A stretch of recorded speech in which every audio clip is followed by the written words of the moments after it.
Justin, you've been in this position before, obviously fighting for an undisputed title, but can you even compare the circumstances? I mean, not traveling halfway around the world, fighting here in Arizona versus that. I mean, I got to imagine fight week itself feels a hell of a lot different. Yeah, way different. I've seen the sun like 5 times now. I didn't see the sun for like 12 days in Abu Dhabi, other than when we went to the press conference. Circumstances are 1,000% different, and I am blessed to be able to have that. I wonder, too, if the opponent is different in certain ways. Like Khabib had these, mythical qualities about him in his career, whereas not that Charles isn't just as dangerous, if not more, but doesn't have that about him. Does that change the mindset as well? Yeah, I think so. They're definitely not the same athlete, and Charles certainly is not more dangerous than Khabib. His ability to take damage is not the same, proven through the times we've seen him fight. So,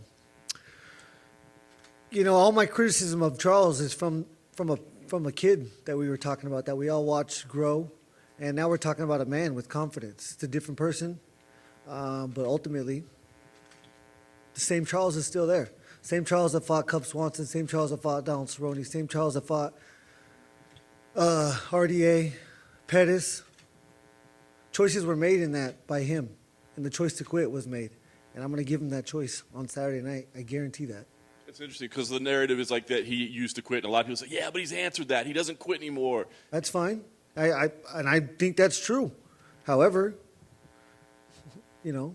once a coward, always a coward. I'm not calling him a coward, but I'm saying that's you can't just take that away. It's there.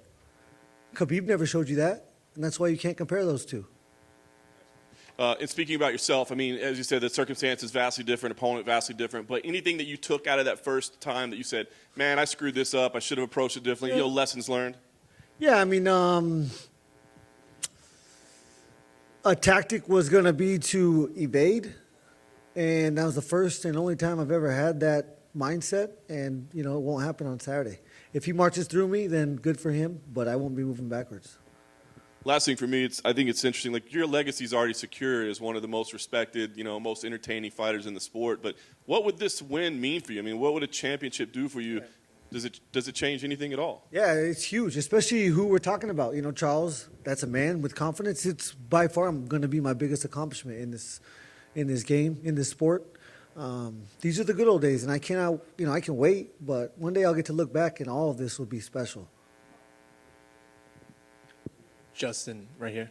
I mean, man, you've had some all-time moments in this area here downtown. I mean, I remember 7 years ago, the Luis Palomino series back-to-back at Comerica. Yeah, we'll be there tomorrow for a press conference. Some of the loudest crowds still I've ever heard in my life, and it was only a couple thousand. I wonder, does this area have good vibes to you? Like, does it have good memories that you carry for it this week? Yeah, absolutely. All of my most competitive situations when I was learning about competition are in this valley. I was 3 hours from here, but we had to drive here on the weekends to wrestle. And, yeah. I'm going to have a ton of family, ton of friends, but countless people that have seen me grow in this valley, wrestling in different duels and tournaments. I remember as a senior, I think it was called, I want to say Westwood, or I don't know, they're blue and orange. And when you're the guy, everyone wants to see you lose. And I was in a tough situation, and I had the entire gym against me. 8th grade state championship. I lost because I was too aggressive. The ref said I was being too aggressive, and I was pushing the guy out. So he gave him a couple extra points, and I lost that match.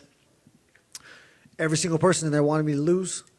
And then when I did dirty like that, they all booed that guy on the stage when he was on top of that podium, because I earned people's respect. Whether they want me to win or whether they want me to lose, my effort earns your respect, and that's all I'm here for. Does it blow your mind to think that those Palomino fights were 7 years ago? I mean, do you even recognize that guy who was in those fights anymore? I mean, that was a different guy, just like we're talking about a different Charles. I mean, with age comes wisdom. And every single fight, you learn so much. So, yeah, those are, again, some of the best times that I've had in this sport, in this valley. Time flies. I wish it would slow down. I tell everybody I meet that time it does not slow down from here on out. So, yeah, you just have to embrace the opportunities, and I thank God daily for the opportunities I have to inspire people from around the world. Charles, I mean, he's such a unique type of champion, right? Because he doesn't have this aura of invincibility. We've seen him lose, and even in these last few fights, we've seen him get really badly hurt, but it almost seems like he's his most dangerous when he's in that point where he's sort of in those blood and guts moments. How unique is that for you? And, I mean, how can you circumvent those type of challenges? Yeah, I mean, that is normal for a fighter. When you choose fight over flight, that's the only way. And, yeah, he has done a great job. I think his opponents really made some mistakes. I think Chandler whooped his ass first round, got too overconfident, and that's why the shot was so effective. He forgot how much danger he was in. If they're awake, they are dangerous, and someone on the brink of dying is the most dangerous, especially when they choose fight. And so you can never take your foot off the gas, and you can never you can never be overconfident in that arena, because anything, anytime, that's why I'm such a fan of the sport. One shot. Well, last one for me. I mean, you've certainly seemed to touch a chord with him a little bit with some of the stuff you've been saying. I mean, when he was in here 20 minutes ago, he promised a collision, and he said, quote, guys are just not getting the picture. And I wonder your response. Yeah. I create car crashes, and I am the object with the most force. So, same mass. If he wants to play that game, I'm more than happy. He won't. He will have to. This will be just like Tony Ferguson. He will try to get this to the ground, and he will be stuck fighting my fight. That's the name of the game. Hi, Justin, over here to your left. Speaking of Tony Ferguson, going into his fight with Michael Chandler, you fought both men. What's your prediction for how that fight goes? I'm really focused on my fight. I don't know.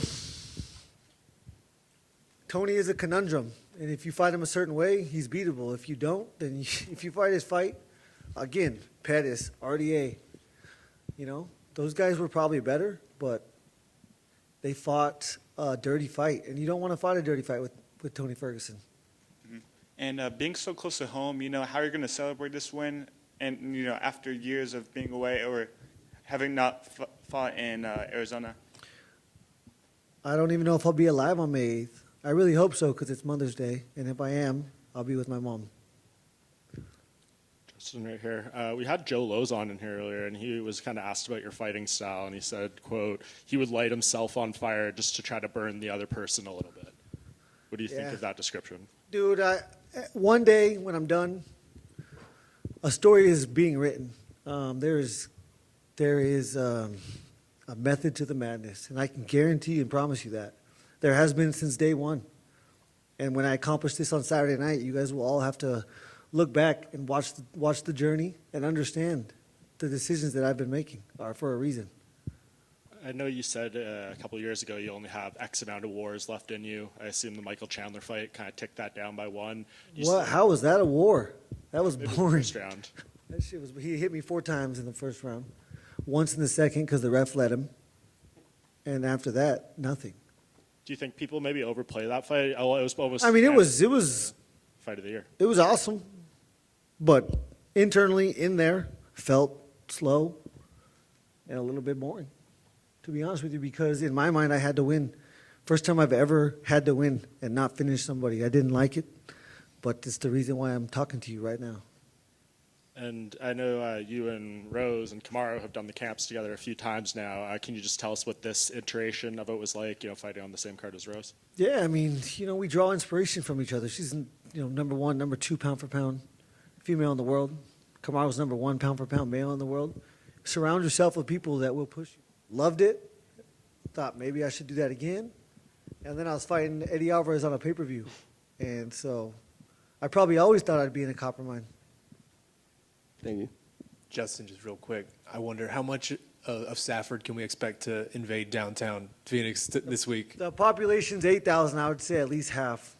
Yeah? Yeah. Yeah, it's going to be insane. Justin, can I just ask very quickly, can you just put into words what it would feel like to become champion should you win on Saturday? I can't think about that. I can't process that. The only thing I envision is I've envisioned it like about 4 times, him going to sleep. I don't know how he went to sleep, but I know I wasn't asleep. And No, I want it to be as pure as possible, but it's going to feel amazing.